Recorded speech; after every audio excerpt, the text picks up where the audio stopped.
Let's clear this up right now. When most retail investors ask, how much XRP is enough? They're thinking in the completely wrong framework. They're thinking small. They're thinking like someone chasing the next meme coin pump. But XRP was never about short-term gains. It was never about hype. It's infrastructure. And you don't invest in infrastructure with the same mindset you use to buy a Dogecoin clone. The truth is, the real question isn't how much XRP do you need to get rich. It's how much XRP do you need to be positioned for the next phase of global finance. Let that sink in. This isn't about holding enough to hit a $10,000 goal. It's about holding enough to be exposed to the new rails of value, because that's what XRP is quietly becoming. Most people miss this because XRP doesn't move like the hype coins. It moves when infrastructure shifts. It moves when a corridor opens. It moves when a central bank pilot goes live. And by the time headlines catch up, the smart money's already positioned. And that's the biggest misunderstanding in this entire space. There's no magic number. But there is a target range where XRP transforms from a speculative hold into a long-term strategic asset. We'll break those tiers down later, but first you need to understand the historical patterns that reveal what enough really looked like before the waves hit. If you're tired of surface-level hype and want the real truth behind XRP's trajectory and how to actually position yourself for generational shifts, hit that subscribe button right now. This is the Be Crypto Smart channel, and you're about to hear what no one else is saying. Let's rewind to 2017. Before XRP was a household name. Before Ripple was in the headlines. Back when the crypto world was still obsessed with mining rigs, white papers, and ICO mania. XRP was sitting at fractions of a penny, literally 0.006 cents in early 2017. At that price, $100 could have gotten you over 16,000 XRP. But how many people actually did it? Almost no one. Not because they couldn't, but because they didn't understand what they were looking at. While everyone else was chasing Ethereum's ICO hype or Bitcoin's next leg up, Ripple was laying the groundwork for a real-time liquidity network that banks could actually use. Quietly, behind the scenes, partnering with institutions running pilot programs, building what would become the corridors we now call ODL, on-demand liquidity. But the retail crowd? They missed it, because Ripple didn't market to them. They weren't out here hyping price predictions.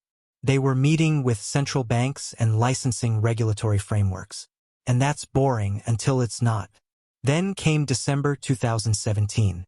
The bull market went vertical. XRP exploded to $3.84. And just like that, early holders who had stacked 10,000 XRP were sitting on nearly $40,000. Some with 50,000 XRP were flirting with six-figure positions, off a couple $100 worth of conviction just months prior. But most of them sold. Why? Because they didn't understand what they were holding. They thought XRP had done its job. They thought the peak was in. They didn't realize they were holding infrastructure for a future financial system, not just another token. Fast forward to 2020. The SEC hits Ripple with a lawsuit. The market panics. XRP crashes from 70 cents down to 17 cents. Retail flees. Exchanges delist. Twitter goes full XRP is dead. And yet, if you zoom into the on-chain data during that exact time frame, something fascinating happens. Wallets holding between 10,000 and 100,000 XRP, they went up steadily. While shallow wallets under 1,000 XRP were bleeding out, the middle tier and upper mid-tier wallets were accumulating. Quietly, deliberately, while the noise screamed XRP is done, smart money saw opportunity. Because here's the pattern that repeats in XRP's entire history. The dips come from fear. The surges come from infrastructure. Every single XRP pump has followed real-world utility milestones. Not tweets, not hype, not influencer endorsements, but concrete deployments. ODL volume spikes, new corridors launching, regulatory clarity in key regions, enterprise integrations like Santander or SBI or Tranglo going live. The 2018 rally, preceded by RippleNet expansion across over 100 financial institutions. The 2021 rally came on the back of SBI Remit pushing XRP-powered remittances into Southeast Asia. And the 2024 momentum?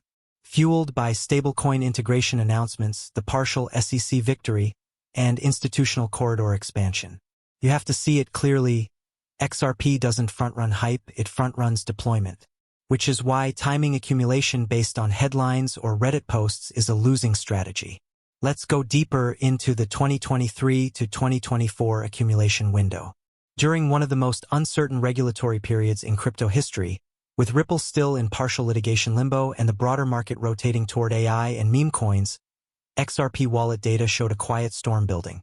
Addresses holding 10,000 to 50,000 XRP, consistent monthly increases. 50,000 to 100,000 XRP, gradual but deliberate accumulation. Over 100,000 XRP, institutional-grade wallets barely moved because they were already positioned. And here's the part that should shake you. While XRP trended sideways in price, the liquidity flowing through ODL corridors hit all-time highs. Ripple expanded to 70-plus payout markets.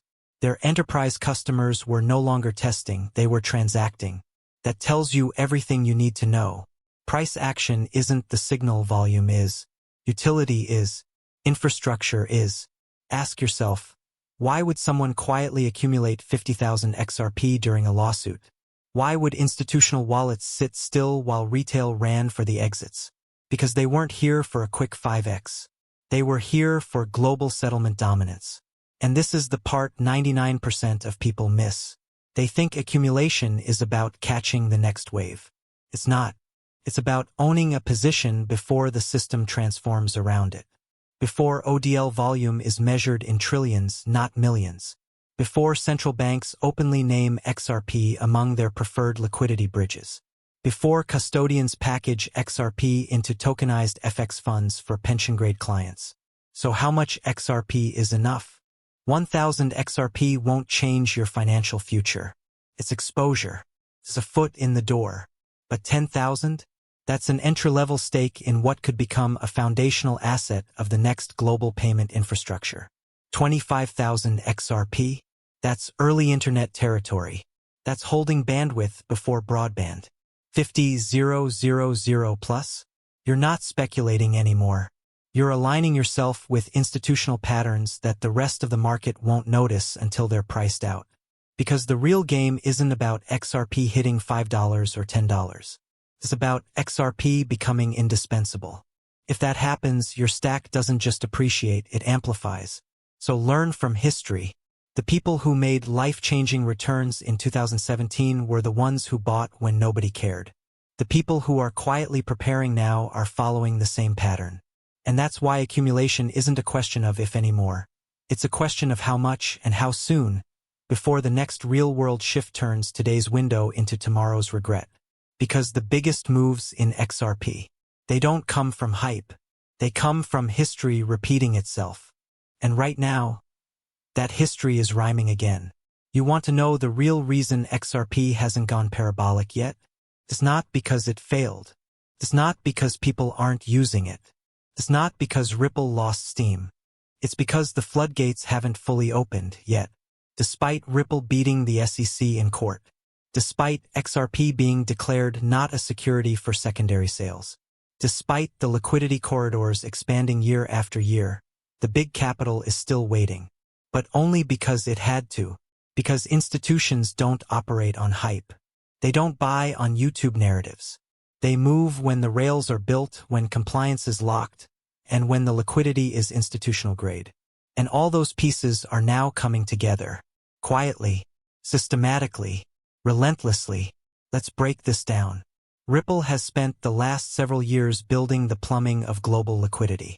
This isn't speculation. This isn't promises. It's already here. ODL, on-demand liquidity, is operational in dozens of markets. It doesn't rely on pre-funded accounts anymore. It uses XRP to move value across borders in seconds.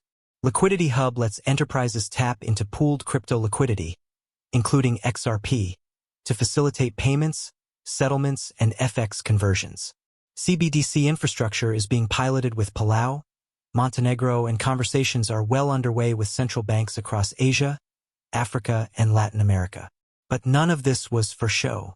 It was to create an institutional-ready environment, a frictionless ecosystem where real money can flow through tokenized rails at scale. And now it's finally ready. That's where the institutional moment comes in. Look at the names already involved.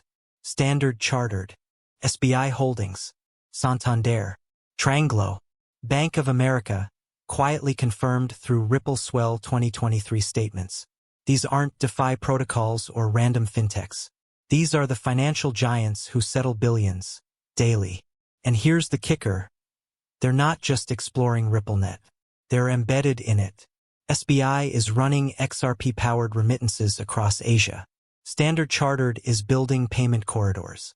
Santander has used Ripple tech for years. And Ripple's roadmap has gone from partnering with banks to powering the system behind the scenes. And now Ripple is launching something that changes everything. A fully compliant enterprise-grade stablecoin built directly on the XRP ledger. This isn't just another USDC or Tether clone. This is Ripple's final piece of the puzzle. Backed 1:1 by US dollar deposits and T-bills. Audited, regulated, transparent. Designed to be used alongside XRP, not instead of it. Why does that matter? Because institutions don't just need a bridge asset. They need rails plus liquidity plus compliance plus on-off ramps. That stablecoin completes the loop. Now they can bridge between fiat and crypto instantly. Settle in XRP. Park liquidity in Ripple's stablecoin. Move it cross-border in seconds. Stay fully compliant under US and international frameworks. And once that system flips live, the moment RippleNet corridors integrate XRP and their stablecoin in a closed-loop flow, XRP stops being a speculative coin. It becomes a balancing instrument. A liquidity token held by clearinghouses. A bridge asset for tokenized FX. A settlement layer between digital assets and fiat. That's the transition from crypto toy to financial infrastructure. And here's what happens next. Mark this down. Once Ripple's full liquidity stack goes live across institutional corridors, XRP price won't rise gradually. It'll reprioritize. It'll be recalibrated based on enterprise usage, corridor demand, and market-making requirements. You're no longer playing in a speculative sandbox. You're entering the realm of institutional capital.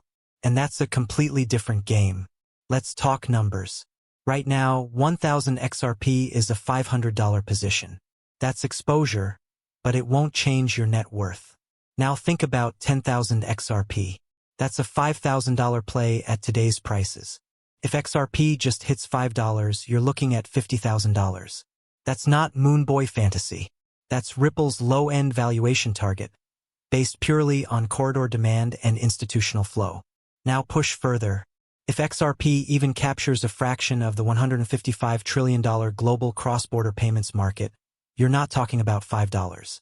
You're talking about XRP being required liquidity, used in settlement stacks, programmed into smart contracts, parked in central bank digital currency reserves.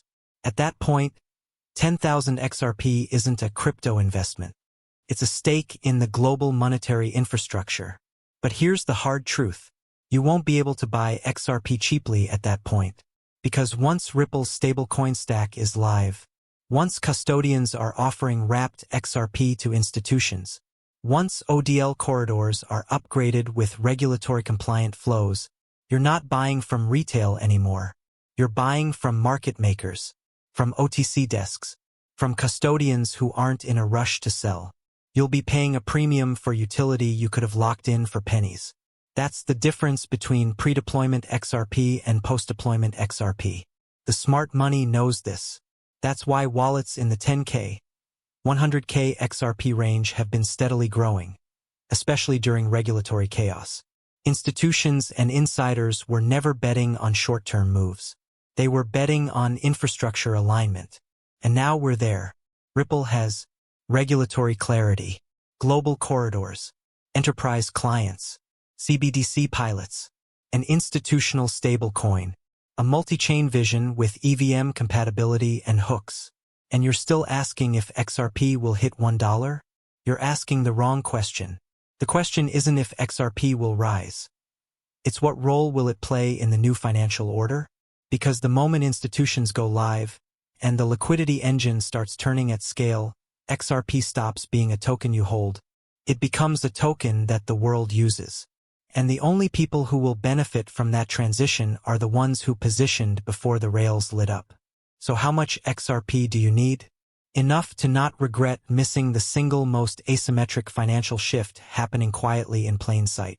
Because once the institutions flip the switch, you won't be early anymore. XRP's role in the new financial order. The next financial system won't look like the one we have now. It'll be faster, interoperable, and above all, tokenized. Tokenized deposits, tokenized bonds, tokenized FX markets. And behind that tokenized future, liquidity engines, bridges, neutral settlement layers. That's where XRP comes in. Ripple isn't just building for remittances anymore. They're laying the rails for interbank liquidity, for central bank interoperability, for real-time settlement between tokenized assets. And XRP is the bridge asset behind it. Look at the IMF's policy statements. Look at what the BIS is piloting with mBridge. Look at Project Mariana. All roads lead to a world where value moves frictionlessly between currencies, assets, and blockchains. And in that world, neutral bridge assets like XRP aren't speculative. They're required infrastructure. Now, here's what that means for you. XRP is no longer a retail coin. It's becoming part of global plumbing. And owning it early is like owning equity in the internet before browsers existed. So again, how much do you need? If you believe in XRP's role as financial infrastructure, then it's no longer about price predictions. It's about positioning. Because when the switch flips, and the new system requires XRP to move value, demand won't be coming from YouTube commenters. It'll be coming from clearinghouses, payment providers, and central banks. The time to stack is now. Because once those players are live, XRP is no longer a play, it's a protocol. So how do you plan your holdings? Calculating your XRP stack, realistic tiers for real impact. Let's break it down. How much XRP is actually meaningful? Here are the practical tiers every smart investor should understand. Tier 1, 1000 XRP entry level. At 50 cents, this is a $500 play. If XRP hits $5, that's $5,000. This is the bare minimum if you just want exposure. Tier 2, 5000 XRP early positioning. At current prices, this is around $2,500.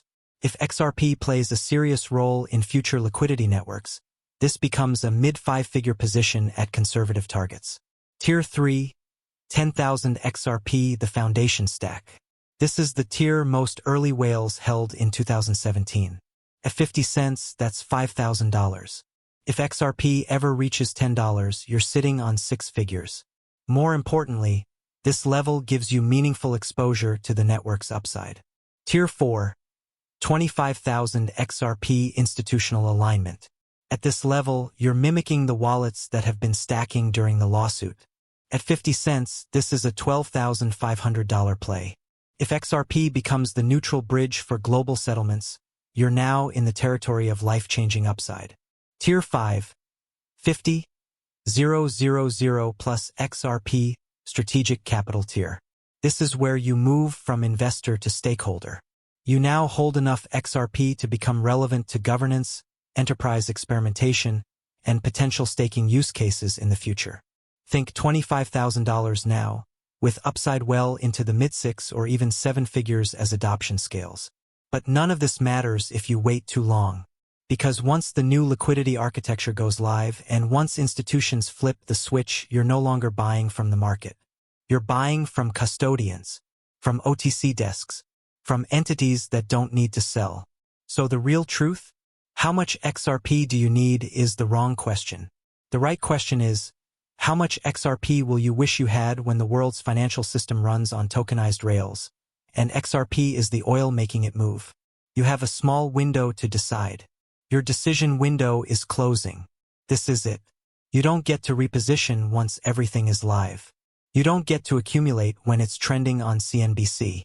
The XRP accumulation window is quiet. It's technical. And it's right now. The truth isn't just about how much XRP you need. It's about how early you are before the rails go live. Choose your tier. Stack accordingly. Because by the time you realize XRP's role in the new financial system, it may already be too late. If this hit you like it should, if you finally see what XRP is really becoming, make sure you're subscribed to Be Crypto Smart. No fluff, no hype, just deep dives on what really matters. Hit that bell and let's front run the future.